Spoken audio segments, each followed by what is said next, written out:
Disclaimer. यह कहानी पूरी तरह काल्पनिक है, जिसे सिर्फ मनोरंजन के लिए एडिट और अनुवादित किया गया है। इसमें दिखाए गए सभी पात्र, स्थान और घटनाएं लेखक की कल्पना का हिस्सा हैं। किसी भी व्यक्ति, परंपरा या समुदाय को ठेस पहुंचाना हमारा उद्देश्य नहीं है। और हाँ दोस्तों, अगर आप नाइट स्टोरीज पर नए हैं तो दिल से लाइक करें, सब्सक्राइब करना ना भूलें और हर नई कहानी की अपडेट सबसे पहले पाएं। टेलीग्राम ग्रुप का लिंक डिस्क्रिप्शन में है, जरूर ज्वाइन करें। भाई लोग, थोड़ी देरी हो गई है क्योंकि मेरा लैपटॉप खराब हो गया है। इसी वजह से मैं स्टोरी को इंडियनाइज नहीं कर पा रहा हूँ। फोन में सही से काम नहीं हो पाता और इसमें काफी समय भी लगता है, इसलिए अपलोड करने में थोड़ा समय लग सकता है। लेकिन चिंता मत करना, मैं फोन से ही पूरा करने की कोशिश करूंगा। बस थोड़ा इंतजार करना पड़ेगा। अब चलो कहानी में आते हैं। विक्रम सिंह को फोन करने वाला कोई और नहीं बल्कि शौर्य सक्सेना था। इस समय शौर्य सक्सेना कानपुर के 4 महान परिवारों के उत्तराधिकारियों के साथ सोफे पर आराम से बैठा था और आराम से सोफे के ऊपर प्रदर्शित दृश्य को देख रहा था। दृश्य गोदाम नंबर 7 के अंदर का था, जहां अभिनव मिश्रा और वैष्णवी के हाथ बंधे हुए थे और वे गोदाम में लटके हुए थे। उनके शरीर पर कई घाव थे और वे मुश्किल से जीवन से चिपके हुए थे। अब हम बस उस विक्रम के आने का इंतजार कर रहे हैं। शौर्य सक्सेना अपने हाथ में रिमोट के साथ खेलते हुए ठंडी हंसी के साथ बोला। जैसे ही वह इस गोदाम में प्रवेश करेगा, जिस क्षण मैं ये बटन दबाऊंगा, गोदाम के अंदर सब कुछ टुकड़ों में उड़ जाएगा। हाँ, सोचने पर यह वाकई इस लड़के को आसानी से छोड़ देना है, शवदाह की लागत बचाना। सभी हंस पड़े। निशांत व्यास ने उत्साह से कहा, युवराज शौर्य वाकई बाकियों से एक कदम आगे हैं। कमबख्त, ये हर आमी बहुत पहले मरने का हकदार था। उसे मरते देखना इतना संतोषजनक है। एक युवक ने दांत पीसते हुए कहा, मैंने सुना है कि इस लड़के के परिवार में एक बहुत सुंदर लड़की है, यहाँ तक कि तिया बाजाज से भी ज्यादा सुंदर। कमबख्त, एक बार वह मर जाए, मुझे उस लड़की को अपने कब्जे में लेना है और मेरा मन भर लेना। अकेले खेलने में क्या मजा है, अगर हम सब साथ में खेले तो कहीं ज्यादा रोमांचक होगा। एक अन्य व्यक्ति ने हंसते हुए कहा, सही सही सही, साथ में खेलें, साथ में खेलें, हा हा हा। भीड़ बहुत आत्मनिर्भर थी, जैसे सब कुछ पहले से ही तय हो चुका हो। शौर्य सक्सेना ने बिना एक शब्द बोले ठंडी हंसी हंसा। जब सभी शांत हो गए, वह धीरे धीरे निशांत व्यास की ओर मुड़ा। निशांत, मेहरा परिवार को फोन करो, उन्हें कहो कि वे हमारे 2 अरब के नुकसान की भरपाई करें। इस तरह मेहरा परिवार अभी भी 4 महान परिवारों का हिस्सा रहेगा। अगर वे विक्रम सिंह के टुकड़ों में उड़ने से पहले पैसे की भरपाई नहीं करते तो भविष्य में कोई मेहरा परिवार नहीं होगा। सभी पहले तो चौंक गए, लेकिन फिर जल्दी ही उत्साहित हो गए। इस बार जब 4 महान परिवारों ने मिलकर नीलगिरी क्लब हाउस से निपटने के लिए गठबंधन किया, मेहरा परिवार शुरू से ही इसके खिलाफ था। वास्तव में मेहरा परिवार से कोई नहीं आया और उनके परिवार ने केवल 1 अरब का योगदान दिया। इससे बाकी 3 महान परिवार पहले ही नाराज हो चुके थे। अब ऐसा करके शौर्य सक्सेना मेहरा परिवार को सभी के नुकसान की भरपाई करने के लिए मजबूर कर रहा था, जो निश्चित रूप से मौजूद लोगों के लिए सबसे अच्छा निर्णय था। उनके दृष्टिकोण में मेहरा परिवार का विक्रम सिंह से दुश्मनी न लेने की अनिच्छा उनके साथ विश्वासघात के बराबर थी। अगर ऐसा है तो उन्हें इसकी कीमत चुकानी चाहिए। 1 घंटे बाद दृश्य में आखिरकार कोई दिखाई दिया। विक्रम सिंह अभी अभी गोदाम में प्रकट हुआ था। गोदाम में 2 लोगों को देखकर विक्रम सिंह स्पष्ट रूप से क्रोधित हो गया और आगे बढ़ा, उन 2 व्यक्तियों की ओर झपट्टा मारते हुए।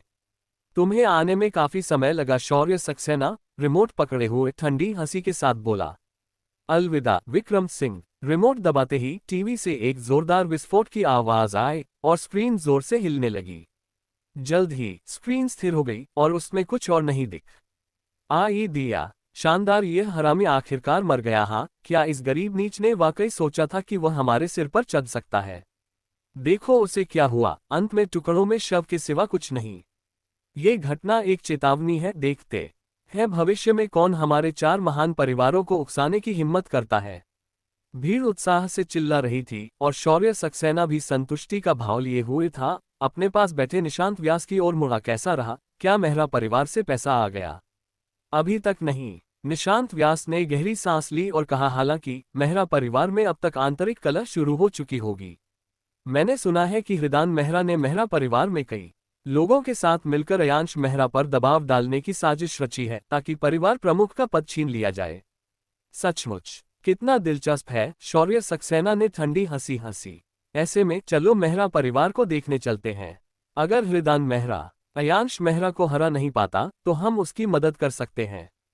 बिल्कुल, अयांश मेहरा, वह बुरा मूर्ख, हमेशा 4 महान परिवारों के रूप में हमारे प्रयासों का समर्थन करने में विफल रहा है। हाल के नीलगिरी क्लब हाउस से संबंधित मामले सहित उसने लगातार विरोध किया है, स्पष्ट रूप से हमारी उपेक्षा करते हुए।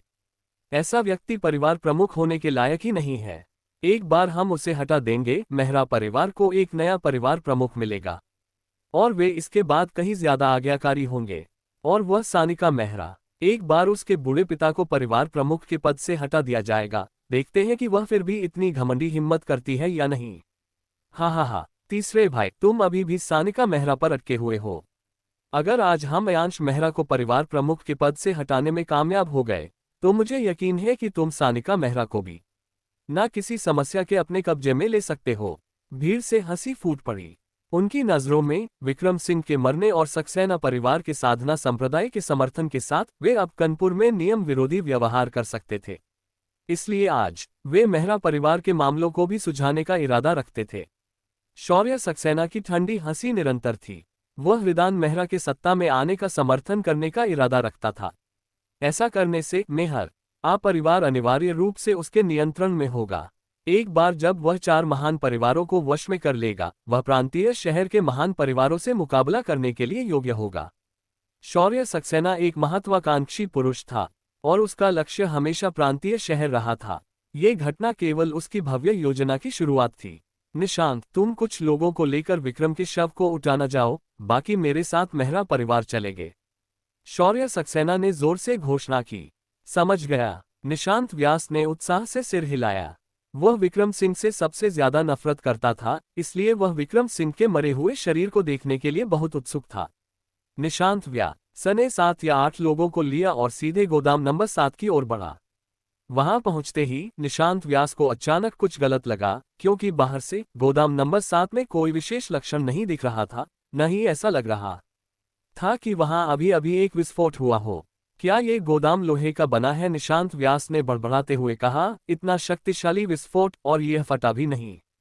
उसके पीछे के लोग विस्फोटों के विवरण को नहीं समझते थे। उनमें से एक ने कहा, शायद विस्फोट इतना व्यापक नहीं था, लेकिन कोई बात नहीं। बम उन 2 व्यक्तियों पर थे और विक्रम सिंह उनके ठीक बगल में था जब विस्फोट हुआ। विक्रम निश्चित रूप से मर गया है। सही बात है। निशांत व्यास के चेहरे पर मुस्कान खिल उठी और उसने हाथ हिलाया। चलो, इस लड़के का शव उठाना चलते हैं। उन्होंने गोदाम नंबर 7 का दरवाजा खोला और जैसे ही वे अंदर घुसे उन्हें कुछ गलत लगा। वाकई गोदाम नंबर 7 के अंदर बारूद की गंध थी, लेकिन बस इतना ही, कोई नुकसान नहीं हुआ था। ऐसा लग रहा था जैसे विस्फोट में कोई ताकत ही नहीं थी जिससे कोई विनाश नहीं हुआ। ये कैसे हो सकता है? निशांत व्यास की आंखें आश्चर्य से फैल गईं। क्या विस्फोट इतना कमजोर था? युवराज निशांत, देखो, कोई शव नहीं, कोई खून के दाग नहीं, कोई मांस।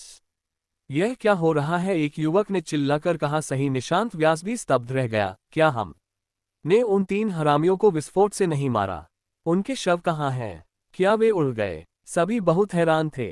तभी पीछे से एक बर्फीली आवाज आई, क्या तुम मुझे ढूंढ रहे हो? वे मुड़े और देखा कि विक्रम सिंह गोदाम के प्रवेश द्वार पर खड़ा था। उसकी नजर बर्फीली थी, जैसे वह उनकी ओर देख रहा हो। विक्रम सिंह के शरीर पर एक भी खरोंच नहीं थी। विक्रम सिंह निशांत व्यास भूख देखा हो जैसे कांपते हुए बोला, तुम मरे क्यों नहीं? क्या तुम सचमुच सोचते थे कि इतना कच्चा तरीका मुझे मार सकता है? विक्रम सिंह ने हल्की मुस्कान के साथ कहा, मैंने तुम्हें बताया था, मैंने 3 साल सेना में बिताए हैं। तुम्हारे लिए बम लगाने वाला व्यक्ति वाकई बहुत कच्चा था। ये तरीके हमारे पास बचा खुचा है। तुमने सोचा कि इस तरह का बम मुझे मार देगा? बिल्कुल नहीं। विक्रम सिंह ने सिर हिलाया। जो तुमने देखा वह सच था, लेकिन उससे पहले मैंने एक ऐसी जगह का दौरा किया जिसे तुम निश्चित रूप से नहीं देख सकते थे। मैंने तुम्हारे फीड पर कब्जा कर लिया और फिर अंदर जाकर उनके शरीर पर बमों को फिर से लगाया, उन्हें कुछ आतिशबाजियों के साथ बदल दिया। अभी जो विस्फोट हुआ वह आतिशबाजियां थीं। कैसा रहा? सुंदर है ना? निशांत व्यास स्तब्ध रह गया। वे इस तरह के परिदृश्य की उम्मीद कैसे कर सकते थे? क्या विक्रम सिंह की कुशलता का दायरा बहुत विस्तारित नहीं था? लेकिन फिर ये समझ में आता था, ये वही कौशल थे जो एक सेवानिवृत्त विशेष सेना के सदस्य के पास होने चाहिए। चूंकि तुम सब कुछ जानते हो, तुमने उन्हें सीधे क्यों नहीं बचा लिया? इस छलावे को रचने की क्या जरूरत थी? निशांत व्यास ने कांपती आवाज में पूछा, इस बात का पछतावा करते हुए कि वह यहाँ आया ही क्यों। मैं बस तुम्हें आश्चर्यचकित करना चाहता था, विक्रम सिंह ने हल्की मुस्कान के साथ कहा। इसके अलावा अगर तुम ने देख लिया होता कि मैं वास्तव में क्या कर रहा हूं, तो तुम शायद तुरंत भाग गए होते और फिर तुम्हें ढूंढना मुश्किल हो जाता, है ना? निशांत व्यास पूरी तरह निरुत्तर था। हाँ, शौर्य सक्सेना और अन्य लोग आश्वस्त थे कि विक्रम सिंह मर चुका है और वे मेहरा परिवार में मुसीबत पैदा करने चले गए थे। उन्हें सपने में भी नहीं पता था कि विक्रम सिंह अभी भी जिंदा है और उनके पीछे जाने वाला है। थोड़े समय के लिए चुप्पी के बाद निशांत व्यास अचानक धड़ाम से घुटनों पर गिर गया, कांपती आवाज में बोला, युवराज विक्रम, यह मेरी गलती नहीं है। ये सब उस हरामी शौर्य सक्सेना का किया धरा है। उसने मुझे मजबूर किया, इसका मुझसे कोई लेना देना नहीं है। निशांत व्यास इतना डर गया था कि उसने डर से पैंट गीली कर दी। हकलाते हुए बोला, युवराज विक्रम, मुझे वाकई अपनी गलती का एहसास हो गया है। पहले मैं गलत था। मुझे तुमसे दुश्मनी न ही करनी चाहिए थी। मैं फिर कभी हिम्मत नहीं करूंगा। शायद तुम मुझे इस बार बख्श दो, बस एक बार, और मैं तुम्हारी मदद कर सकता हूं 4 महान परिवारों के खिलाफ। डिवावरिंग द हेवंस ने तुरंत उस व्यक्ति को पूरी तरह निगल लिया, कुछ भी पीछे नहीं छोड़ा। दर्शक स्तब्ध रह गए क्योंकि एक जीवित व्यक्ति बस गायब हो गया। अब क्या तुम मुझ पर विश्वास करते हो? विक्रम सिंह ने हल्की मुस्कान के साथ कहा, अपना हाथ निशांत व्यास के सिर पर रखते हुए। युवराज विक्रम, कृपया मुझे बख्श दो, निशांत व्यास ने चिल्लाकर कहा। खुद को गंदा कर लिया मुझे वाकई अपनी गलतियों का एहसास हो गया है। मैं मरना नहीं चाहता। विक्रम सिंह ने उसकी ओर ध्यान नहीं दिया। डिवावरिंग द हेवंस खुल गया और उसने उन सभी को सीधे निगल लिया। दरअसल हेवनली विला डिस्ट्रिक्ट में विक्रम सिंह ने इन लोगों को मारने के बारे में सोचा था, लेकिन उस समय वहां बहुत सारे लोग थे और विक्रम सिंह खुद को ज्यादा परेशानी में नहीं डालना चाहता था। अब इस सुनसान गोदाम में विक्रम सिंह स्वाभाविक रूप से उन्हें छोड़ने वाला नहीं था। इसके अलावा इन लोगों ने लगभग अभिनव मिश्रा और वैष्णवी को मार डाला था और विक्रम सिंह को मृत्यु के घाट उतारना चाहता था। विक्रम सिंह उन्हें कैसे छोड़ सकता था? धीरे से सांस छोड़ते हुए विक्रम सिंह ने निली हुई ऊर्जा को अपने शरीर में समाहित कर लिया और फिर धीरे धीरे अपना सिर उठाया। मेहरा परिवार में पूरी तरह से अराजकता थी, हाल ही में आंतरिक और बाहरी संकटों से घिरा हुआ था। परिवार प्रमुख अयांश मेहरा ने नीलगिरी क्लब हाउस और विक्रम सिंह के साथ संघर्ष से बाहर रहने का फैसला किया था, जिससे परिवार के भीतर एक बड़ा विभाजन हो गया था। ये शुरू में केवल आंतरिक कलह थी और हृदान मेहरा ने जिन लोगों को मनाया था वे शायद अयांश मेहरा को उखाड़ फेंकने में सक्षम नहीं होते। हालांकि जैसे ही शौर्य सक्सेना और कानपुर के 4 महान परिवारों के लोग मेहरा निवास में दाखिल हुए, स्थिति तेजी से बदल गई। अयांश मेहरा तुरंत अनुकूलता से बाहर हो गया और हृदान मेहरा के अनुयायियों ने स्थल पर कब्जा कर लिया। मेहरा परिवार के मुख्य हॉल में शौर्य सक्सेना सम्मान के आसन पर बैठा था, हृदान मेहरा उसके साथ था। कानपुर के 4 महान परिवारों के लोग हॉल में निस्संदेह बैठ गए। सानिका, तुम वहां बिल्कुल ठीक नहीं हो, शौर्य सक्सेना ने धीरे धीरे कहा। मेहरा परिवार कानपुर के 4 महान परिवारों का हिस्सा है। मेहरा परिवार के मामले 4 महान परिवारों के मामले हैं। हम मदद करने आए हैं, तो ये हस्तक्षेप कैसे हुआ? हृदान मेहरा ने जल्दी से मुस्कुराते हुए कहा, युवराज शौर्य सही कह रहे हैं, हमारा मेहरा परिवार कानपुर के 4 महान परिवारों का हिस्सा है। मेहरा परिवार के मामले स्वाभाविक रूप से 4 महान परिवारों के मामले हैं। युवराज शौर्य, इस बार हमारे लिए न्याय का निर्धार करने के लिए धन्यवाद, वरना हमारा मेहरा परिवार शायद अयांश मेहरा, उस कपटी विश्वासघाती द्वारा पूरी तरह से बर्बाद हो गया होता। सानिका मेहरा खुद को रोक नहीं पाए और चिंतित होकर बोली, चाचा, आप ऐसी बातें कैसे कह सकते हैं? इतने लंबे समय से मेरे पिता ने परिवार के लिए दिलो जान से काम किया है। उन्होंने कब परिवार के साथ विश्वासघात किया? आप बाहरी लोगों के साथ साठ-गांठ करके ऐसी चीजें कैसे कर सकते हैं? हाँ, हृदान मेहरा ने ठंडी हंसी के साथ कहा, सानिका मेहरा, इसे इतना अच्छा मत बनाओ। तुम्हारे पिता ने परिवार के लिए दिलो जान से काम किया। हाँ, क्या मजाक है? हाल ही में हमारा मेहरा परिवार किस तरह के दिन जी रहा है, क्या तुम्हें नहीं पता? परिवार का व्यवसाय लगभग पूरी तरह से स्तब्ध हो चुका है, कोई आय नहीं है और फिर भी हर महीने भारी खर्चे हैं। जब परिवार के सदस्य बाहर मुसीबत में होते हैं, तुम्हारे पिता हमें उनकी मदद करने से बलपूर्वक रोकते हैं, खुली आंखों से परिवार के सदस्यों को बाहर मरते हुए देखते हैं। हृदान मेहरा, का गुस्सैल प्रकोप सानिका मेहरा को निरुत्तर कर गया। उसने अपने होंठ काटे और कहा, चाचा, आप बस अनुचित हो रहे हैं। आपको परिवार के मामले पता है, तो आप मेरे पिता को कैसे दोष दे सकते हैं? ये सब अनपेक्षित घटनाएं हैं, हम भी मजबूर हैं। ठीक है, तुम कहती हो ये अनपेक्षित घटनाएं हैं, तो ऐसा ही हो, रिदान मेहरा ने ठंडे स्वर में कहा। मैं तुमसे पूछता हूं, क्या विक्रम सिंह का मामला अनपेक्षित घटना है? विक्रम सिंह के साथ क्या हुआ? सानिका मेहरा को कुछ अपराधबोध महसूस हुआ, क्योंकि उसने वास्तव में 4 महान परिवारों के एकजुट मोर्चे के खिलाफ जाकर विक्रम सिंह की मदद की थी। तुम्हें अभी भी मुझसे पूछने की हिम्मत है? क्या तुम सोचती हो मुझे नहीं पता? रिदान मेहरा ने गुस्से में कहा, तुम्हारे पिता ने इस बार नीलगिरी क्लब हाउस से निपटने में पीछे हटने का फैसला इसलिए किया क्योंकि तुमने विक्रम सिंह के साथ अच्छे संबंध बनाए हैं। खासकर तुम, कल रात तुमने चुपके से विक्रम सिंह के दोस्त को ले जाया। तुम्हें पता था कि युवराज शौर्य क्या करने जा रहे थे। तुम खुलेआम 4 महान परिवारों का विरोध कर रही हो। मैं क्या कर रहा हूं? रिदान मेहरा ने ठंडे स्वर में हंसते हुए कहा, मुझे खबर मिली कि वही थी जिसने कल रात चुपके से गौरव शर्मा के परिवार को ले जाया। ऐसा करके वो 4 महान परिवारों का विरोध कर रही है। मैं पारिवारिक नियम लागू कर रहा हूं। इसमें क्या गलत है? सानिका मेहरा स्तब्ध रह गई। उसने इस कृत्य को भड़काया था, लेकिन उसे ऐसी परिणति की उम्मीद नहीं थी। नंदिनी, मैं तुम्हें एक और मौका देता हूं, रिदान मेहरा ने ठंडे स्वर में कहा। सबके सामने बता दो कि तुम्हें किसने निर्देश दिया और मैं तुम्हारी जान बख्श सकता हूं। वरना मैं आज यहीं तुम्हें कोड़े से मार डालूंगा। रिदान मेहरा ने एक चमड़े का कोड़ा उठाया और धीरे धीरे नीचे चला। क्या तुम नहीं चाहती कि वह मरे? रिदान मेहरा ने ठंडी हंसी के साथ कहा। ठीक है, तो तुम बता, उसने किसके निर्देश पर ऐसा किया? असली अपराधी को ढूंढो और मैं उसकी जान बख्श दूंगा। सानिका मेहरा निरुत्तर थी। अगर उसने स्वीकार कर लिया तो उसके पिता और भी ज्यादा मुसीबत में पड़ जाएंगे। लगता है सानिका अभी भी अनिश्चित है।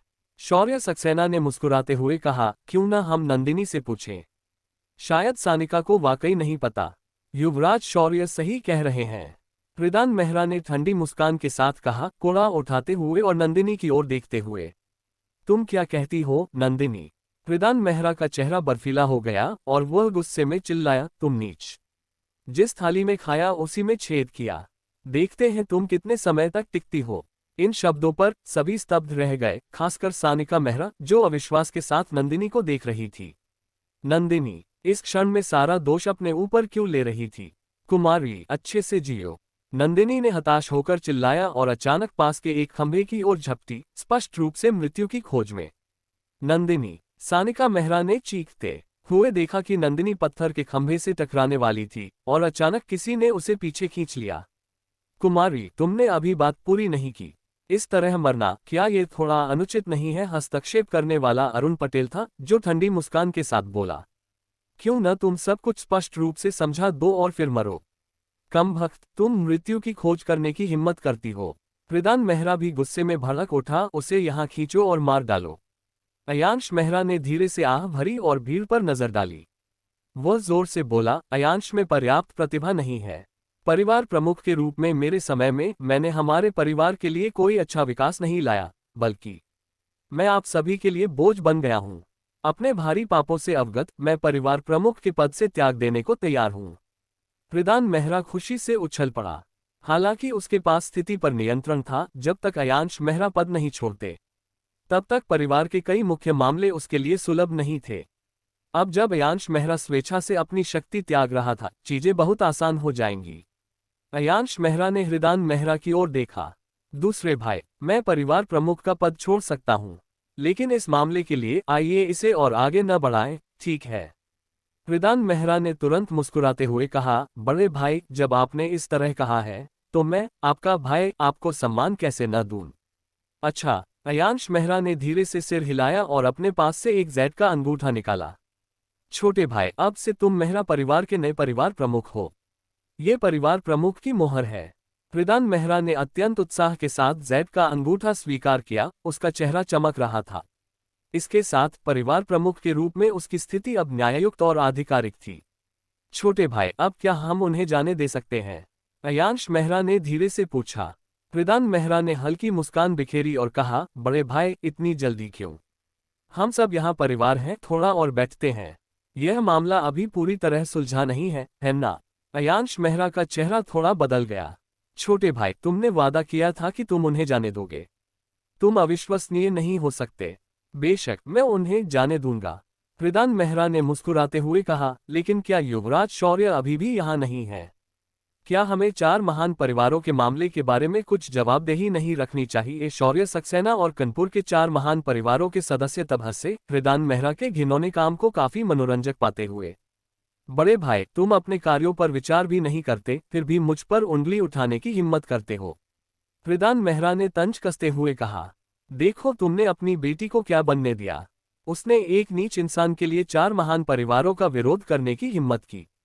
सिर्फ उस विक्रम सिंह के लिए तुमने मेहरा परिवार को इस हालत में पहुंचा दिया। क्या तुम्हें लगता है यह इसके लायक था? निरंतर उपहास चलता रहा। शौर्य सक्सेना और अन्य लोग तमाशा देखते हुए, उनके चेहरों पर घमंडी खुशी झलक रही थी क्योंकि वे सानिका मेहरा की ओर देख रहे थे। अयांश मेहरा ने गहरी सांस ली और दांत पीस लिए। छोटे भाई, ऐसा कैसे? मैं पीछे रहूंगा और तुम इन दोनों को जाने दो, ठीक है? हृदान मेहरा ने तंज कसते हुए कहा, बड़े भाई, निश्चित रूप से तुम नहीं जा सकते। लेकिन इन दोनों के बारे में क्या उन्हें जाने देना वाकई उचित है? सानिका मेहरा का चेहरा नाटकीय रूप से बदल गया क्योंकि उसे स्पष्ट रूप से सुनाई दिया कि यह वास्तव में विक्रम सिंह की आवाज थी। हाय भगवान, क्या यह आदमी फिर से वापस आ गया है? सबसे पहले प्रतिक्रिया देने वाले शौर्य सक्सेना ने दहाड़ते हुए कहा, जल्दी सानिका मेहरा को पकड़ो और उसे विक्रम सिंह को धमकाने के लिए इस्तेमाल करो। हृदान मेहरा तुरंत होश में आया और सानिका मेहरा को पकड़ने के लिए दौड़ा। तभी बाहर से अचानक एक चुभती सीटी की आवाज आई। उस विशाल शोर ने हृदान मेहरा को स्तब्ध कर दिया और वह जमीन पर गिर पड़ा।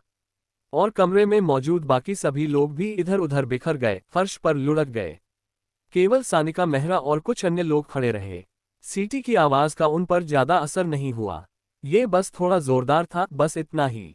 अयांश मेहरा स्तब्ध रह गया। एक ची रिफाइनिंग का शिखर विशेषज्ञ के रूप में वह स्वाभाविक रूप से समझ गया कि क्या हो रहा था। ये स्पष्ट रूप से आंतरिक सत्यची का सीटी के रूप में प्रसार था, जिसने एक सदमा लहरी बनाई जो सभी को नीचे गिरा दी। ऐसा करने के लिए नए आए व्यक्ति की ताकत अत्यंत शक्तिशाली होनी चाहिए, जो मौजूद किसी भी व्यक्ति से कहीं अधिक हो। इसके अलावा इसके लिए सत्यची का मजबूत समर्थन आवश्यक होगा। यहाँ तक कि अगर अयांश मेहरा ने ऐसी चीख मारी तो वह शायद कुछ सामान्य योद्धाओं को चक्कर महसूस करा सकता था, लेकिन वह विक्रम सिंह की तरह सभी को जमीन पर नहीं गिरा सकता था, जिसमें अरुण पटेल जैसे मास्टर भी शामिल थे। इसके अलावा सबसे महत्वपूर्ण बात यह थी कि सानिका मेहरा और अन्य लोगों को जरा भी असुविधा नहीं हुई। ये दर्शाता है कि विक्रम सिंह ने ध्वनि लहरी हमले को शुरू करते समय उन्हें निशाना नहीं बनाया, जो ये संकेत देता है कि विक्रम सिंह के पास अभी भी बहुत ताकत बची थी। ये सबसे चौंकाने वाला पहलू था। जैसे ही सीटी बंद हुई, विक्रम सिंह पहले ही द्वार तक पहुंच चुका था। अपने हाथों को पीठ के पीछे रखते हुए वह एक शानदार आभा बिखेर रहा था। अपनी शांत अभिव्यक्ति के बावजूद वह अत्यंत भय पैदा कर रहा था। विक्रम सिंह! सानिका मेहरा ने एक बार फिर आश्चर्य से पुकारा। उसे विश्वास नहीं हो रहा था कि विक्रम सिंह अभी भी जिंदा था। क्या यह नहीं कहा गया था कि विक्रम सिंह विस्फोट में मारा गया था? अब क्या हो रहा था? हल्की मुस्कान के साथ विक्रम सिंह ने उसकी ओर सिर हिलाया और धीरे धीरे हॉल में चला, नर्म स्वर में बोलते हुए, हृदान मेहरा, मैं तुमसे पूछता हूँ, सानिका मेहरा ने मेरी मदद करके क्या गलत किया? हृदान मेहरा घबराहट में पीछे हट गया। उसकी आवाज कांप रही थी। विक्रम सिंह, तुम मेहरा परिवार में जबरन घुसने की हिम्मत करते हो, क्या तुम्हें पता है यह मृत्युदंड का अपराध है? आओ, उससे पकड़ लो। आसपास के लोग एक दूसरे की ओर देखने लगे, लेकिन किसी ने भी हिलने की हिम्मत नहीं की। क्या इस समय प्रतिरोध करने की सोच रहे हो? विक्रम सिंह हृदान मेहरा के पास गया, उसकी गर्दन पकड़ी और उसे उठा लिया। उसकी आवाज ठंडी थी। चूंकि तुम मेरे सवाल का जवाब देने को तैयार नहीं हो, तो भूल जाओ कि मैंने पूछा। वैसे भी तुम जवाब दो या ना दो, तुम्हें मरना ही है, तो मैं अपना समय क्यों बर्बाद करूं? इतना कहकर विक्रम सिंह ने अपन बड़ी ही उंगलियों से दबाव डाला और तुरंत हृदान मेहरा को खत्म कर दिया। बेचारा हृदान मेहरा 3 मिनट भी परिवार प्रमुख के रूप में नहीं बैठ पाया था कि उसका अंत हो गया। मेहरा परिवार के सदस्यों में हलचल मच गई, लेकिन इस समय कोई भी बोलने की हिम्मत नहीं कर सका। इस बीच कानपुर के 4 महान परिवारों के सदस्य भी चुपके से पीछे हट रहे थे। अब जब विक्रम सिंह मरा नहीं था, तो यहाँ कौन रुकने की हिम्मत करेगा?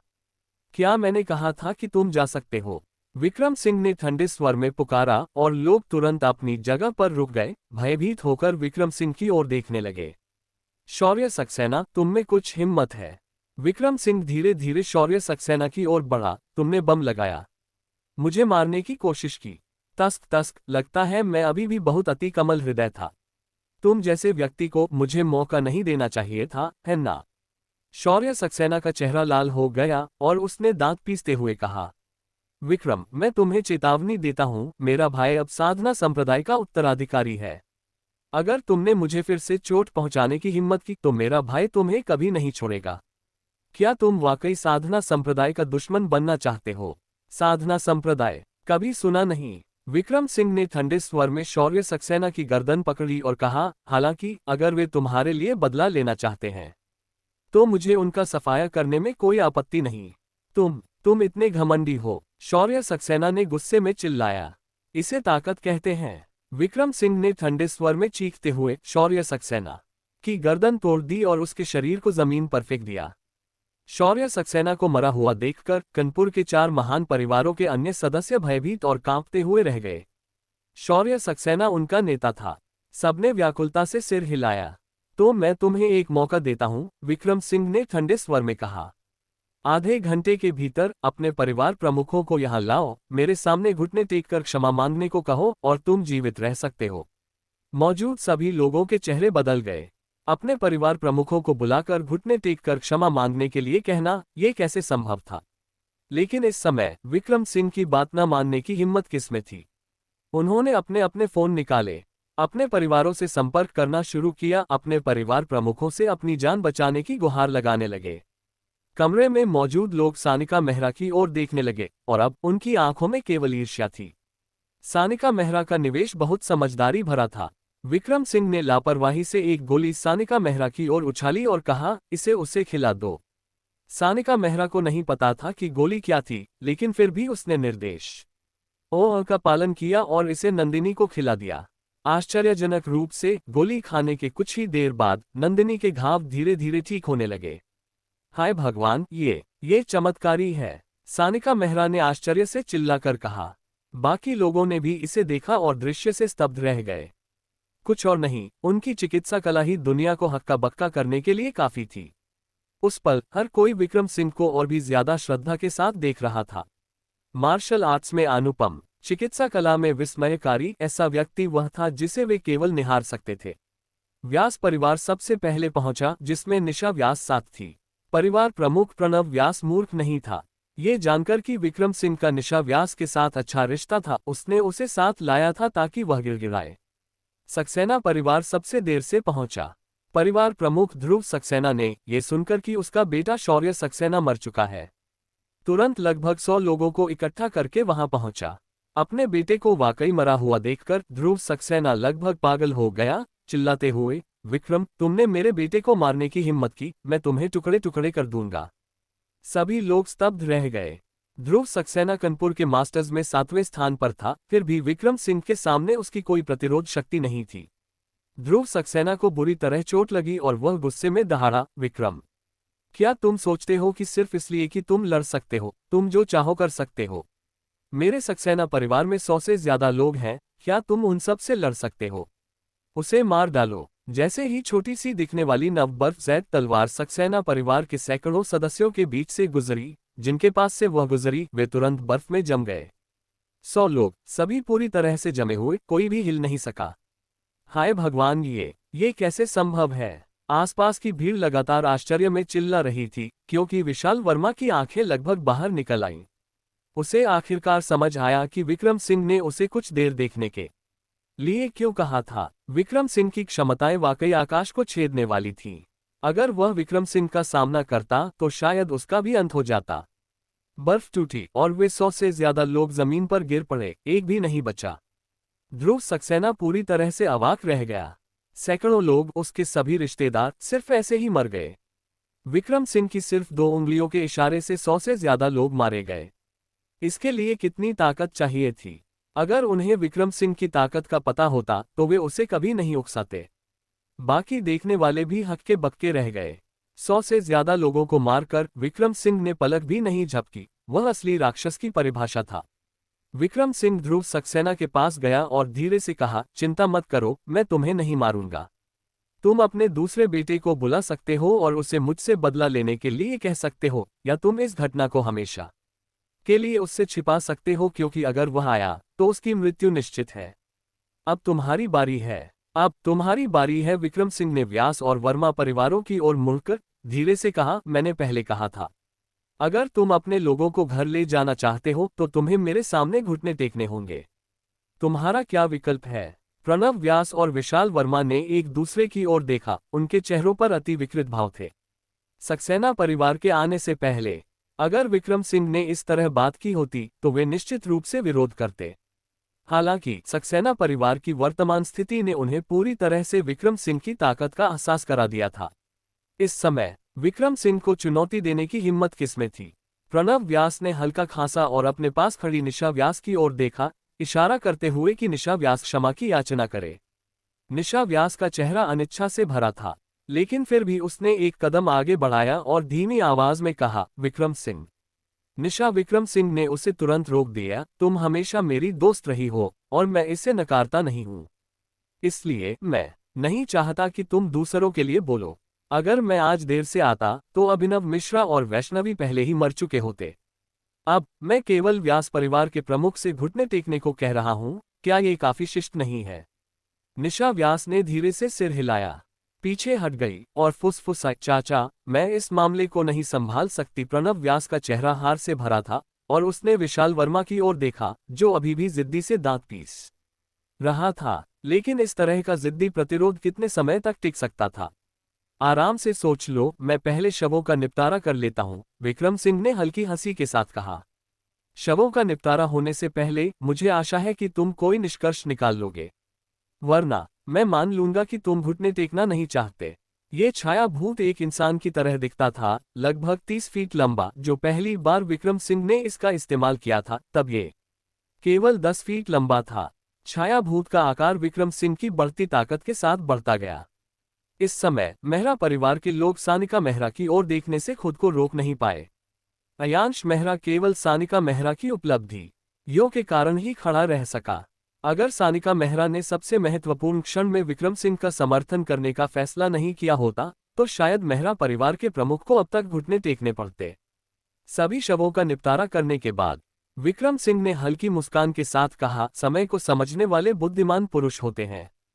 चूंकि तुमने घुटने टेक लिए हैं, मैं उनकी जान बख्श दूंगा। प्रणव व्यास और विशाल वर्मा ने गहरी सांस ली, ऐसा महसूस करते हुए जैसे वे विपदा से बच गए हों। हालांकि ध्यान से सुनो, विक्रम सिंह ने ठंडे स्वर में कहा, आज से 4 महान परिवारों की जगह 3 महान परिवार होंगे। साथ ही कानपुर के 3 महान परिवारों का ओ मेहरा परिवार का सम्मान करना होगा। जो कोई भी अवज्ञा करेगा वो सक्सेना परिवार का उदाहरण लेगा। लेकिन ऐसे समय में कोई कुछ कहने की हिम्मत कैसे कर सकता था? वर्मा और व्यास परिवार अपने लोगों के साथ घबराहट में भाग गए। सक्सेना परिवार इतिहास बन गया और इस घटना में मेहरा परिवार को सबसे ज्यादा फायदा हुआ। थोड़ा अव्यवस्थित दृश्य को साफ करने के बाद अयांश मेहरा ने व्यक्तिगत रूप से विक्रम सिंह का हॉल में स्वागत किया और उन्हें बैठने के लिए कहा। इतनी औपचारिकता की जरूरत नहीं, विक्रम सिंह ने हाथ हिलाया और कहा, मैंने पहले कहा था, ये सानिका मेहरा के प्रति मेरा एक एहसान है जिसे मुझे चुकाना है। अयांश मेहरा ने सानिका मेहरा की ओर देखा, भावनाओं से भरा हुआ। उसने कैसे कल्पना की थी कि सानिका मेहरा द्वारा मनमानी से किया गया निवेश मेहरा परिवार के लिए ऐसा आशीर्वाद लाएगा। वैसे मैंने सुना है कि मेहरा परिवार को हाल ही में कुछ कठिनाइयों का सामना करना पड़ रहा है। विक्रम सिंह ने अयांश मेहरा की ओर देखा, क्या ये सच है? हाय, अयांश मेहरा ने आह भरते हुए कहा, बात करें तो वाकई ऐसा ही है। हाल ही में किसी कारण से हमारे सभी व्यापारिक उद्यम विफल हो रहे हैं। हमारे परिवार के सदस्य या तो कार दुर्घटनाओं में फंस रहे हैं या अप्रत्याशित रूप से मर रहे हैं। हर तरह की दुर्घटनाएं हो रही हैं। आप कह सकते हैं कि हाल ही में हमारा परिवार पूरी तरह से अव्यवस्था में है। सौभाग्य या दुर्भाग्य जैसी कोई चीज नहीं होती। मेहरा परिवार ने अब तक सुविधापूर्ण विकास किया है, अचानक चीजें इस तरह कैसे हो सकती हैं? विक्रम सिंह ने सिर हिलाया। इसके पीछे कोई कारण होना चाहिए। मुझे भी ऐसा लगता है, अयांश मेहरा ने कहा।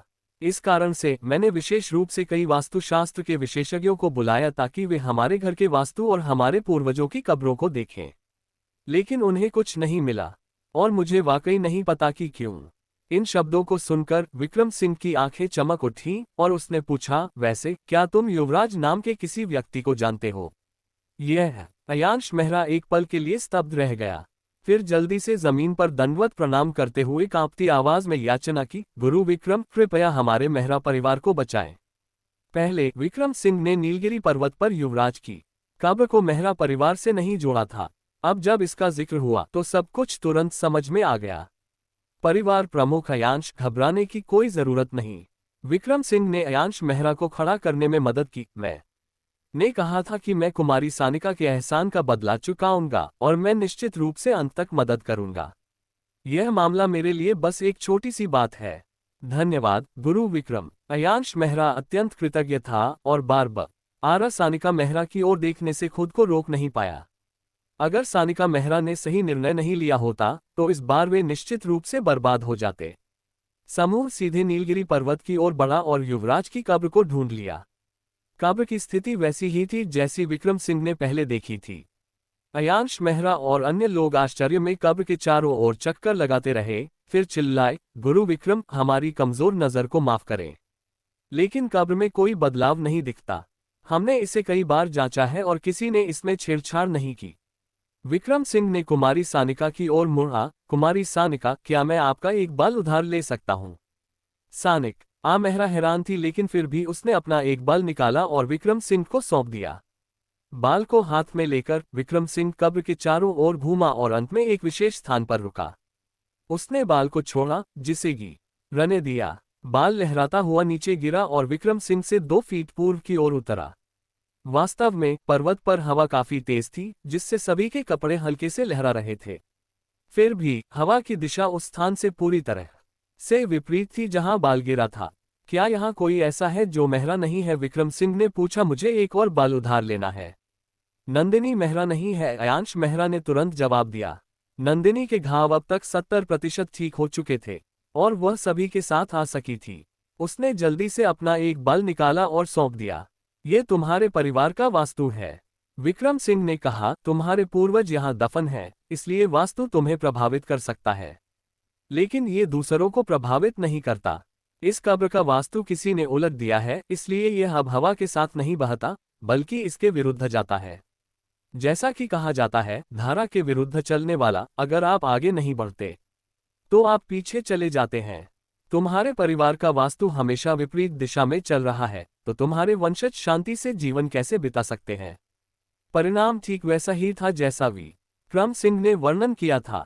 जिन लोगों के बाल मेहरा थे, उनके बाल पूर्व की ओर गिरे, जबकि जो मेहरा नहीं थे, वे अप्रभावित रहे। अयांश मेहरा पूरी तरह से हिला हुआ था और कांपती आवाज में बोला, गुरु विक्रम वाकई एक दिव्य व्यक्ति हैं, गुरु विक्रम। फिर क्या इसे ठीक करने की कोई आशा है? यह एक छोटी सी समस्या है, ऐसा कुछ भी नहीं है जिसे हल न किया जा सके। विक्रम सिंह ने चारों ओर देखा और कहा, कब्र के उत्तर पश्चिम और दक्षिण पश्चिम कोनों पर 7 फीट 3 इंच दूर 2 फीट 6 इंच नीचे खोदो। बिना ये पूछे कि क्यों, मेहरा परिवार ने तुरंत कार्रवाई की। अयांश मेहरा तुरंत दौड़कर गया और देखा कि दोनों गड्ढों में एक में एक काली मूर्ति थी। ये मूर्तियां बहुत विचित्र दिखती थीं, घोड़ों की तरह, लेकिन उनके सिर पर सींग और शरीर पर शल्क थे। उनके अंग प्रबल और प्रभावशाली थे। वायु पिछा किरण, विक्रम सिंह ने समझाया, यह एक विधि है जिसका उपयोग हवा और पानी की दिशा को उल्टने के लिए किया जाता है, जिससे भूमिगत वास्तु का प्रवाह बदल जाता है और इस तरह भविष्य की पीढ़ियों को प्रभावित करता है। क्या ये 2 चीजें हमारे मेहरा परिवार पर इतनी बड़ी विपदा लाने का कारण है? अयांश मेहरा चिल्लाए बिना नहीं रह सका। मेहरा परिवार के सदस्यों में हंगामा मच गया। प्रत्येक व्यक्ति अत्यंत उत्तेजित था। मेहरा परिवार को इस अवधि में भारी नुकसान हुआ था और यह सब इन 2 वस्तुओं के कारण था। इन 2 चीजों को नष्ट नहीं करना चाहिए। विक्रम सिंह ने सिर हिलाया और कहा, तुम्हें इन 2 वायु पिछा किरण को फिर से दफनाना चाहिए, लेकिन उनकी स्थिति बदल देनी चाहिए। एक बार उनकी स्थिति बदल जाने के बाद वास्तु न केवल सामान्य रूप से काम करेगा, बल्कि जो हवा और पानी इन 2 वायु पिछा किरण ने पहले रोका था, वह दोगुना लौटाया जाएगा, विक्रम सिंह ने समझाया। इन किरण को दफनाओ और 1 साल के भीतर मेहरा परिवार को महासौभाग्य प्राप्त होगा। बेशक तुम इन्हें दफनाना नहीं चुन सकते, लेकिन फिर तुम इस साल के सौभाग्य से चूक जाओगे। दफनाओ, इन्हें दफनाना ही होगा। बिना एक और शब्द कहे अयांश मेहरा ने व्यक्तिगत रूप से दोनों किरण की स्थिति बदल दी और उन्हें फिर से दफन कर दिया। रास्ते में विक्रम सिंह ने लापरवाही से उल्लेख किया, परिवार प्रमुख अयांश, इस तरह वास्तु के साथ छेड़छाड़ करना कोई साधारण व्यक्ति नहीं करेगा। क्या ऐसा हो सकता है कि तुम्हारे मेहरा परिवार ने किसी वास्तुशास्त्र के विशेषज्ञ को नाराज किया हो, जिसके कारण यह महाविपदा आए? ऐसा नहीं है, अयांश मेहरा ने सिर हिलाया। मेरे परदादा की कब्र की बात तो छोड़ ही दो, इसके बारे में बहुत कम लोग जानते हैं। साथ ही मेहरा परिवार ने हमेशा दूसरों के साथ दयालुता की वकालत की है और कभी भी दुश्मनी शुरू नहीं करता। सोचकर देखें तो हमारे पास वाकई कोई दुश्मन नहीं है। तो यह अजीब है, विक्रम सिंह ने कहा। बिना किसी गहरी नफरत के ज्यादातर लोग ऐसा कुछ नहीं करेंगे। वास्तु के साथ छेड़छाड़ उल्टा असर कर सकती है और ज्यादातर लोग जो वास्तु को समझते हैं वे जोखिम लेने को तैयार नहीं होते। ये अयांश मेहरा ने सिर खुजलाया, काफी देर तक सोचा और अचानक बोला, ओह, मुझे याद आया। 1.5 साल पहले हमारा किसी से विवाद हुआ था। क्या यह उसके कारण हो सकता है? हालांकि अयांश मेहरा ने एक पल के लिए हिचकिचाया और फिर अचानक कहा, गुरु विक्रम, इस मामले में आपकी सहायता के लिए धन्यवाद। मेरे मेहरा परिवार को बचाने में आपकी मदद ही उस दयालुता का पर्याप्त बदला है। लेकिन हमारे पूर्वजों की कब्र के मामले में हम आपके प्रति कृतज्ञता का ऋण रखते हैं। अयांश मेहरा ने कहा, मेहरा परिवार के पास आपको चुकाने के लिए कुछ भी नहीं है, तो ऐसा करते हैं। मेहरा परिवार के पास एक पूर्वजों का स्मृति चिन्ह है जिसे मैं आपको, गुरु विक्रम, कृतज्ञता के प्रतीक के रूप में देना चाहता हूं। इसकी जरूरत नहीं, विक्रम सिंह ने सिर हिलाया और कहा, मैंने तुम्हारी मदद केवल कुमारी सानिका के कारण की और मुझे किसी चीज की उम्मीद नहीं थी। मैं जानता हूं कि आप, गुरु विक्रम, ऐसी भौतिक चीजों में रुचि नहीं रखते, लेकिन ये फिर भी हमारी कृतज्ञता का प्रतीक है। अयांश मेहरा ने रुककर फिर कहा, इसके अलावा हमारे मेहरा परिवार के लिए ये वस्तु आशीर्वाद से ज्यादा अभिशाप हो सकती है। ओह, विक्रम सिंह ने परिवार प्रमुख अयांश की ओर देखा, आप ऐसा क्यों कह रहे हैं? हाँ, अयांश मेहरा ने आह भरी और कहा, जिस व्यक्ति का मैंने अभी जिक्र किया उसने हमारे परिवार के स्मृति चिन्ह को पसंद कर लिया। उसे खरीदने का इरादा था और हमने उसे मना कर दिया। बाद में वह हमारे मेहरा परिवार के घर में घुस आया और हमें पता चला, जिसके कारण कुछ विवाद उत्पन्न हुआ। हमारे मेहरा परिवार के मामलों में संभवतः इसी व्यक्ति ने हस्तक्षेप किया। अगर उसने एक बार ऐसा किया तो कौन जानता है कि वह दूसरी या तीसरी बार भी ऐसा कर सकता है। जब तक ये वस्तु हमारे मेहरा परिवार के पास रहेगी, मुझे डर है कि यह व्यक्ति हमेशा हम पर नजर रखेगा। विक्रम सिंह ने थोड़ी सी भौहें सिकुड़ी, ये वास्तव में क्या है? ये व्यक्ति इतना जिद्दी क्यों है? अयांश मेहरा ने अपने पास से एक छोटा लकड़ी का डिब्बा निकाला। ये है। विक्रम सिंह ने लकड़ी का डिब्बा खोला और उसमें एक हथेली के आकार का पूरी तरह से लाल रंग का मणि देखा। मणि को किरण के आकार में तराशा गया था। इसके शरीर पर लपटें जल रही थीं और छूने पर एक तपता गर्मी महसूस हो रही थी, जो स्पष्ट रूप से कोई साधारण वस्तु नहीं थी। ये किरण मणि। हाँ, विक्रम सिंह की आंखें चौड़ी हो गईं। किरण मणि का उल्लेख भाग्य ग्रंथ में दर्ज था और यह एक प्रकार का पशुदेव मणि था। पशुदेव मणि एक अति दुर्लभ प्रकार का मणि है जो कई वर्षों तक एक दिव्य पशु के रक्त में डूबे रहने से बनता है। चूंकि दिव्य पशु अत्यंत दुर्लभ होते हैं, उन्हें घायल करना और उनका रक्त निकालना और भी कठिन है। एक घायल दिव्य पशु के रक्त को मणि पर एकत्र करना और भी दुर्लभ है। इसके अलावा पशुदेव मणि का सबसे महत्वपूर्ण बिंदु इसकी वृद्धि की संभावना है। पशुदेव मणि की शक्ति दिव्य पशु की ताकत के साथ बढ़ सकती है। आमतौर पर एक दिव्य पशु में कम से कम पितम वर्ग की शिखर बल होती है, अन्यथा किनिंग नहीं तो उसे दिव्य नहीं माना जाता। इसलिए पशुदेव मणियां भी सामान्य रूप से पितम वर्ग की अधिकतम शक्ति रखती हैं। और जब एक दिव्य पशु गंभीर स्तर तक पहुंचता है तो पशुदेव मणि भी रहस्यमय क्षेत्र तक बढ़ता है।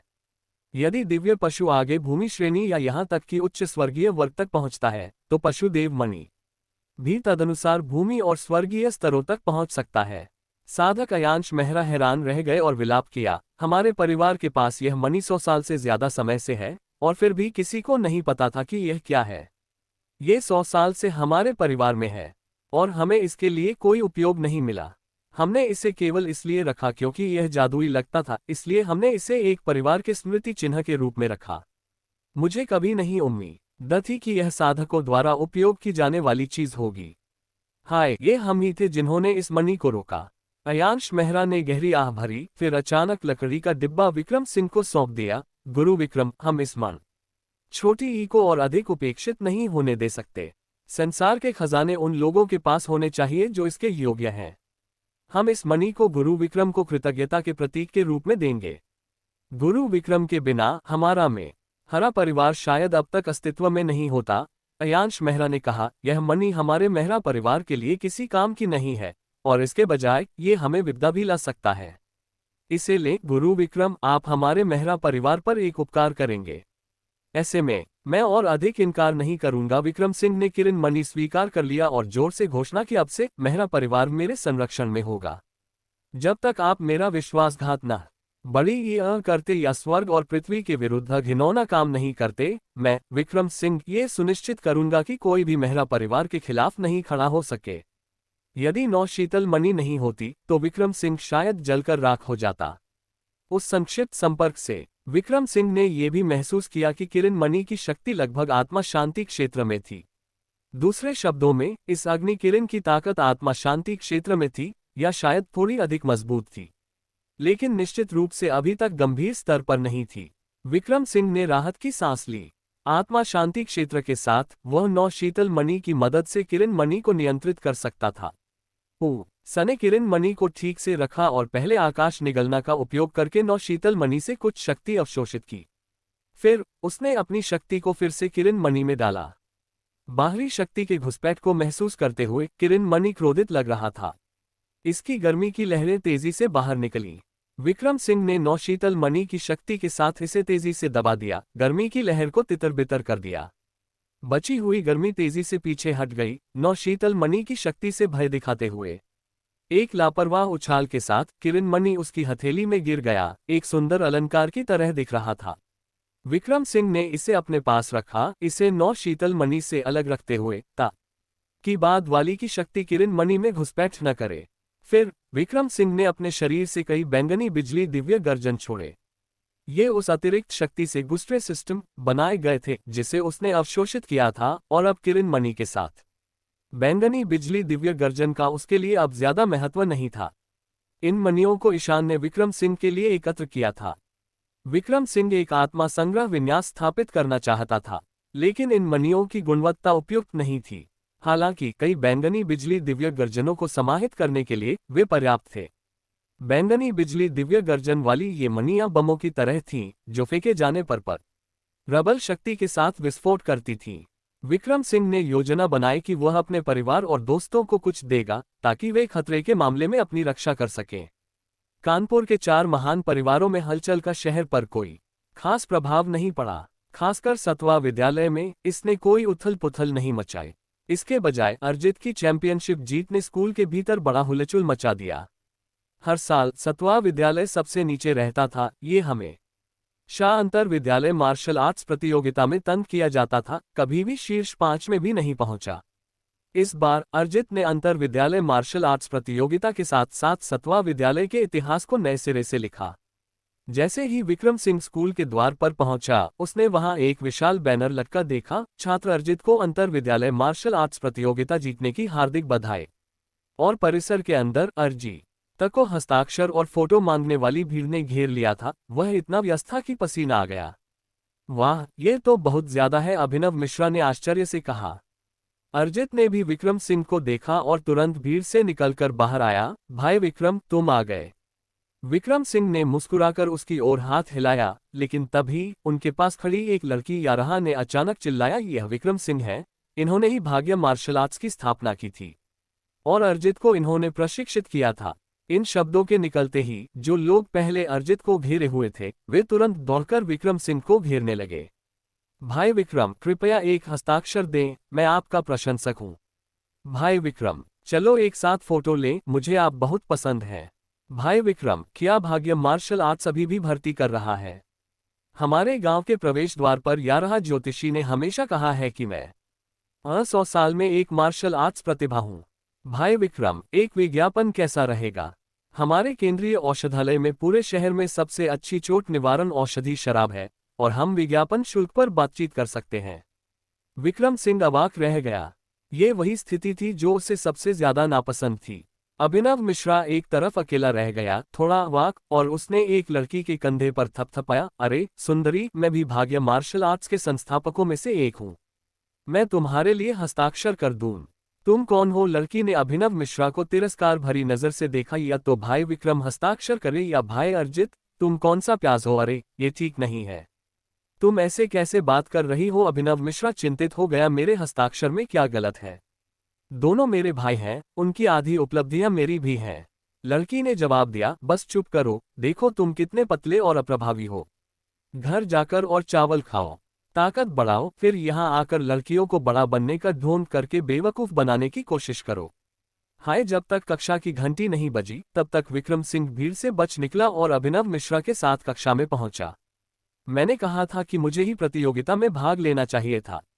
अभिनव मिश्रा रास्ते भर बड़बड़ाता रहा। यश और दौलत का ऐसा मौका चूक गया, बस दूसरों को सौंप दिया। तुम तो बन गए, है ना? विक्रम सिंह तंग आ चुका था और बोला, मैं इस कक्षा में नहीं रुकने वाला। अगर रुका तो स्कूल छूटने तक मैं शायद भाग नहीं पाऊंगा। ये ठीक नहीं है, मुझे कक्षा में जाना है। मैंने वैष्णवी से वादा कर छोटी ही याद था कि मैं इस साल कॉलेज प्रवेश परीक्षा में भाग लूंगा। अभिनव मिश्रा ने कहा, तो तुम रुको, अगर कोई आए तो मेरे लिए उन्हें रोक देना, विक्रम सिंह ने कहा, और फिर वह चुपके से पिछले दरवाजे से निकल गया। स्कूल छोड़कर विक्रम सिंह को समझ नहीं आ रहा था कि क्या करना है, तो वह गौरव शर्मा को ढूंढने गया। पिछले कुछ दिनों में गौरव के पिता मुकेश शर्मा बिस्तर से उठकर चलने में सक्षम हो गए थे और गौरव बहुत ज्यादा हंसमुख हो गया था। और पिछली बार की घटना के बाद विक्रम सिंह को एहसास हुआ कि नीलगिरी क्लब हाउस पूरी तरह से सुरक्षित जगह नहीं थी। उसने कल अयांश मेहरा के साथ इस पर चर्चा की थी और गौरव के परिवार को अस्थायी रूप से मेहरा परिवार के साथ रहने के लिए स्थानांतरित कर दिया था। मेहरा परिवार शायद नीलगिरी क्लब हाउस जितना शक्तिशाली नहीं था, लेकिन उनके पास कई परिवार के सदस्य थे जो मार्शल आर्ट्स का अभ्यास करते थे और अयांश मेहरा कानपुर में दूसरा सबसे बड़ा विशेषज्ञ था। वहां गौरव के परिवार को नुकसान पहुंचाने की चाहत रखने वाले किसी के लिए यह आसान नहीं होगा। गौरव के माता पिता की देखभाल मेहरा परिवार कर रहा था, इसलिए गौरव के पास बहुत ज्यादा खाली समय था। विक्रम सिंह उसे ढूंढने आया और वे एक साथ 6 डिग्री बार गए। विक्रम सिंह की मदद से 6 डिग्री बार का व्यवसाय अब जोर शोर से चल रहा था। हालांकि अभी दोपहर ही थी, जगह पहले से ही खचाखच भरी थी। विक्रम सिंह और गौरव ने लंबे समय से बार में कदम नहीं रखा था और अब वहां अजय तिवारी प्रभारी थे। विक्रम सिंह ने उन्हें कई कॉकटेल रेसिपी सिखाई थीं, जिसके बाद अजय तिवारी अनिवार्य रूप से बार का मुख्य आधार बन गए थे। विश्वविद्यालय टाउन की लड़कियां भी अजय तिवारी की पूजा करने लगी थीं। विक्रम सिंह को देखकर अजय तिवारी बहुत खुश हुए और जल्दी से बार के पीछे से आए। विक्रम सिंह, तुम आ गए, आओ आओ, कृपया बैठो। विक्रम सिंह ने हल्के से मुस्कुराकर सिर हिलाया और गौरव के साथ बैठ गया। तुम क्या पीना चाहोगे? मैं तुम्हारे लिए व्यवस्था करता हूं, अजय तिवारी ने रुककर फिर कहा। ओह हाँ दीदी रिया अभी यहाँ थी, मैं थोड़ी देर में ऊपर जाकर देखता हूँ कि वह अभी भी है या नहीं। इसकी जरूरत नहीं, हम बस थोड़ी देर के लिए रुकने आए हैं, विक्रम सिंह ने लापरवाही से कहा। ऐसा कैसे चलेगा? अजय तिवारी ने तुरंत तर्क दिया। अगर दीदी रिया को पता चला कि तुम लोग आए और मैंने उन्हें नहीं बताया, तो मेरे अच्छे दिन कैसे आएंगे? रुको, मैं अभी जाकर देखता हूँ। अगर वह वहां है तो मैं उन्हें नीचे बुलाऊंगा। अजय तिवारी ने जल्दी से एक आदेश दिया और तुरंत ऊपर जाने के लिए मुड़ा। जैसे ही विक्रम सिंह और गौरव बैठे, एक सवर ने तुरंत वह पे लाया जो अजय तिवारी ने अभी मिलाया था। भाई विक्रम, भाई गौरव, कृपया अपने पे का आनंद लें, सवर ने मुस्कुराते हुए कहा, दोनों को पहचानते हुए। ठीक है, धन्यवाद। गौरव अपने गिलास से एक घूंट लेने वाला था कि अचानक 2 लोग आए और उसका हाथ पकड़ लिया। अरे गौरव, ऐसा लगता है कि यह पे हमारा है, यारहा ने ठंडे स्वर में कहा। तुम्हारा? गौरव हक्का बक्का रह गया। ये पे हमारी मेज पर है, ये तुम्हारा कैसे हो सकता है? यारहा ने जवाब दिया, ये हमने ऑर्डर किया था, उन्होंने इसे हमें नहीं लाया बल्कि तुम्हारी मेज पर ला दिया। तो क्या ये हमारा नहीं है? ओह ऐसा है, गौरव ने हंसते हुए कहा। कोई बात नहीं, तुम लोग इसे ले लो और पहले पियो। हम ले लें और पिएं। गौरव, तुम हल्के में कहते हो, यारहा ने अचानक मेज पर अपनी मुट्ठी मारी और गुस्से में चिल्लाया। सवर, यहाँ आओ। सवर तुरंत दौड़कर आया और धीमी आवाज में पूछा, क्या समस्या है? मैं जानना चाहता हूं कि हमारा पे उनकी मेज पर क्यों परोसा गया। यारहा ने तीखी नजरों से कहा, ये क्या है? तुम हमारी तरफ नीचा देख रहे हो या क्या? सवर ने जल्दी से जवाब दिया, नहीं महोदय, आपने गलत समझा। यह अजय भाई ने व्यवस्थित किया था। आपका पे अभी मिलाया नहीं गया है। अजय भाई की कैसी व्यवस्था, मिलाया या नहीं मिलाया? हाय, हम पहले यहाँ थे लेकिन उन्हें हमसे पहले परोसा गया। ये साफ है कि तुम हमें तंग कर रहे हो, यारहा ने गुस्से में चिल्लाया। हाँ, ये बहुत ज्यादा तंग करना है। हाय, क्या तुम अंधे हो? क्या तुम्हें नहीं पता कि हम कौन हैं? इस तरह हमें तंग करने की हिम्मत कर रहे हो? क्यों नहीं पूछते कि हमारे बॉस यारहा का रुतबा क्या है? क्या तुम नहीं चाहते कि ये दुकान चलती रहे?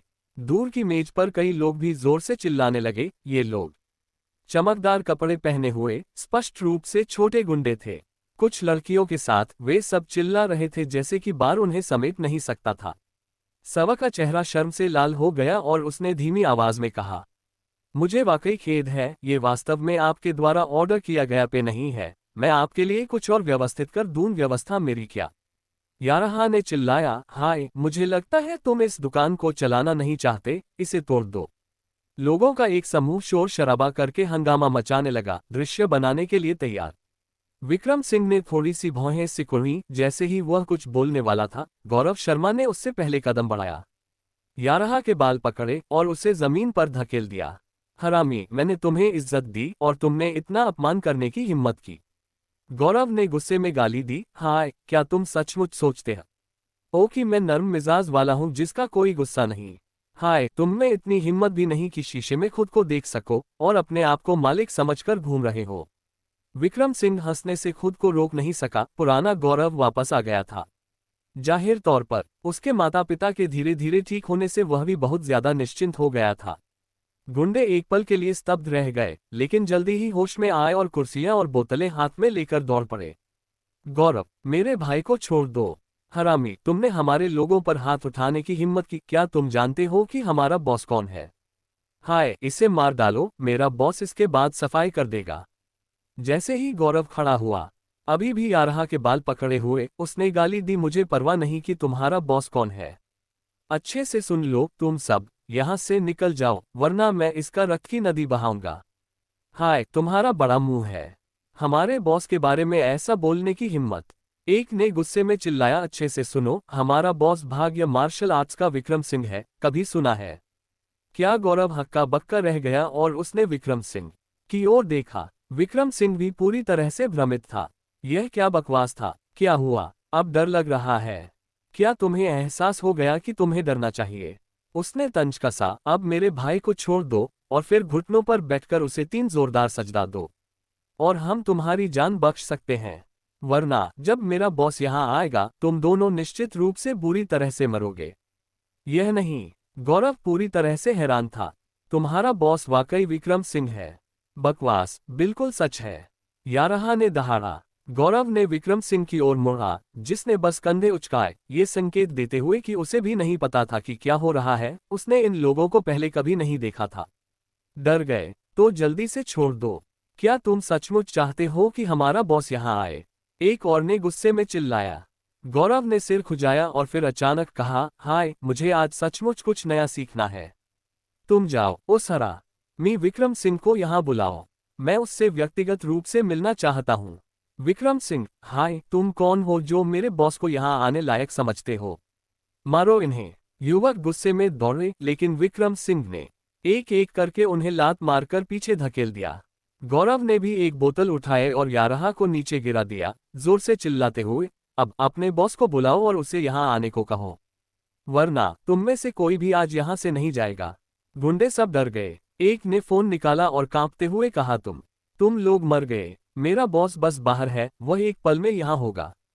गौरव ने विक्रम सिंह की ओर देखा, जो दरवाजे की ओर देख रहा था, उतना ही उत्सुक ये देखने के लिए कि यह भाग्य मार्शल आर्ट्स का विक्रम सिंह वास्तव में कौन था। जल्द ही कई लोग दरवाजे से अंदर आए। उनमें से एक को विक्रम सिंह ने वास्तव में पहचाना, ये रोहित चैन था। रोहित चैन 2 पुरुषों और 4 महिलाओं के साथ। चारों लड़कियां काफी सुंदर थीं। सबसे सुंदर यारहा रोहित चैन की बाहों में लिपटी थी, बिल्कुल एक छोटी चिड़िया की तरह किसी पर झुक रही थी। रोहित चैन आत्ममुग्ध दिख रहा था। सूरज नहीं निकला था, लेकिन वह फिर भी बड़े धूप के चश्मे पहने हुए था। 6 डिग्री बार में अकड़ कर घुसा। बड़े भाई, बड़े भाई, युवकों ने तुरंत पुकारा। बड़े भाई, आपके आने से बहुत अच्छा हुआ। इन 2 हरामियों का हमने सामना किया। हमने बड़े भाई विक्रम का नाम भी लिया और फिर भी उन्होंने हमें मारा। अभी भी कह रहे हैं कि हरामी विक्रम को यहाँ आने दो। बड़े भाई, ये स्पष्ट रूप से बड़े भाई विक्रम का अपमान है। विक्रम सिंह अब आकर रह गया। इन लोगों का बॉस रोहित चैन निकला। बार के अंदर की रोशनी खराब थी और धूप के चश्मे पहने होने के कारण रोहित चैन ने अंदर आते ही स्थिति स्पष्ट रूप से नहीं देखी। शब्द सुनते ही उसने तुरंत विक्रम सिंह और गौरव की ओर देखा। उसने एक नजर डाली और उसका चेहरा जम गया। उसने तुरंत अपने धूप के चश्मे उतारे और फिर से देखा, पूरी तरह से हक्का बक्का रह गया। बड़े भाई, ये वही है। इसने हमारी जमीन पर हंगामा करने की हिम्मत की, आपको पूरी तरह से नजरअंदाज किया। यारहा चिल्लाता रहा, बड़े भाई, इसे मार डालो, सबको मार डालो। रोहित चैन के दोस्तों ने ये सुना और तुरंत भड़क गए।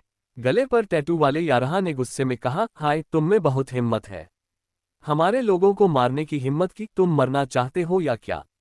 हाय, तुम रोहित के भाइयों के साथ गड़बड़ करने की हिम्मत करते हो। क्या तुम नहीं जानते कि रोहित कौन है? यारहा ने गुस्से में चिल्लाया। वे 4 यारहा लड़कियां तंज कसती रहीं। इन दोनों को देखो, देहाती लोगों की तरह कपड़े पहने हैं। शायद इन्हें यहाँ के नियमों का कोई अंदाजा नहीं है। एक अच्छी पिटाई इन्हें सिखाएगी। देहाती लोग तो मजबूत होते हैं, देखो। इन्होंने यारहा और उसके दोस्तों को गिरा दिया। बिल्कुल, सारा समय खेती करने में। इनमें बाहों की ताकत तो होगी ही, वरना ये खाएंगे क्या? रोहित चैन की बाहों में लिपटी यारहा ने नखरे भरे लहजे में कहा, रोहित, मुझे यहाँ और लोग नहीं देखने। जगह खाली क्यों नहीं करवाते? इन्हें सबको बाहर निकाल दो। रोहित चैन का चेहरा राख की तरह हो गया और उसने एक शब्द नहीं कहा। उस समय अजय तिवारी ऊपर से दौड़कर नीचे आए। अरे दीदी रिया अभी थोड़ी देर पहले ही गई, चलो बस बैठ जाओ। ओह रोहित, तुम भी यहाँ हो, आओ हमारे साथ बैठो। सब एक साथ बैठते हैं।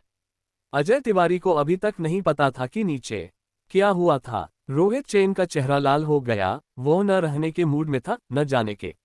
विक्रम सिंह हालांकि मुस्कुराते हुए मेज पर बैठ गया, लापरवाही से कहता हुआ, क्या हम थोड़ी देर बैठे? रोहित चैन वास्तव में वहां बैठना नहीं चाहता था, लेकिन वह क्या कहने की हिम्मत कर सकता था। कांपते हुए वह मेज के पास बैठ गया। ऐसा महसूस हो रहा था जैसे वह सुइयों पर बैठा हो। हाल ही में रोहित चैन की कानपुर विश्वविद्यालय परिसर में काफी प्रभावी प्रतिष्ठा थी। उसके माता पिता के पास अच्छी नौकरियां थीं। उसका जीजा और बहन एक कंपनी चलाते थे। कानपुर के सबसे अच्छे स्वतंत्र विला में रहते थे। 6 डिग्री बार में मनमाने ढंग से आते जाते थे।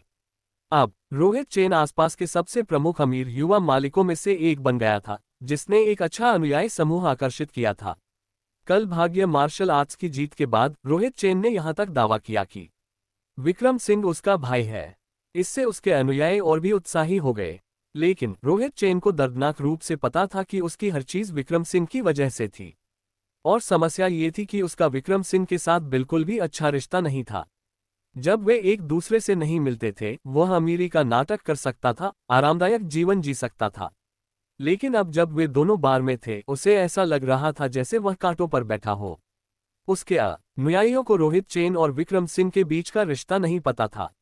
उन्हें चुपचाप बैठे देखकर वे बेचैन हो गए।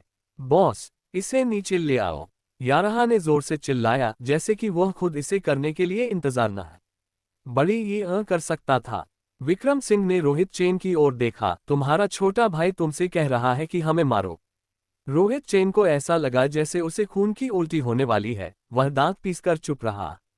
उसके साथ लिपटी यारहा ने फिर से मुंह फुलाया, विनती करते हुए, रोहित, मैं इन लोगों के साथ बैठना नहीं चाहती, इन्हें बाहर निकाल दो।